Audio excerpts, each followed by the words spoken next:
Thank you. Could you give us a quick assessment of your take on the Ronald Greene matter, and if elected to U.S. Senator, what actions, if any, would you take with regard to that matter? So currently right now, there are a few things that I can share. My organization, we are very involved in supporting the actual investigation of the Louisiana State Police into those matters currently.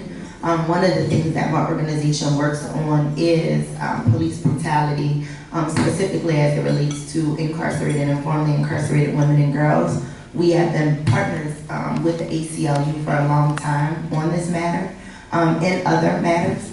I think as a U.S. Senate candidate, I will continue to do the things that I've always done, and it's to bring light, shed light, and fight and create legislation that addresses the issues at hand. We have to be able to push legislation that really identifies and uplifts people, and that people are human beings, specifically Black people, and how Black people are treated in this country. So I don't see the fight for me shifting or changing in any way, shape, or form. It's something that I get up and I do every day and will continue to do.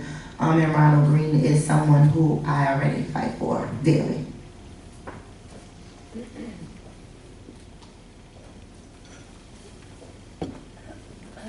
I spoke with Ms. Mona Harden last week, Ronald Greene's mother, because we put out a video last week showing the glaring situation in which we have in this case. I stood on the steps of the state capitol and spoke for Ronald Greene. I marched in protest for Ronald Greene.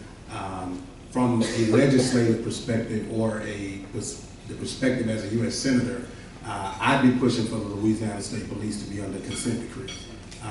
We've had too many cases about Louisiana State Police over the last few years that have revealed to us that there's deep racism within the department, that there are actions that are unconscionable taking place by this department, and that is supposed to be the top law enforcement agency in the state of Louisiana. If that agency can't be trusted by the citizens of this state, then what police agency can? Because they investigate all of the local municipalities when something happens.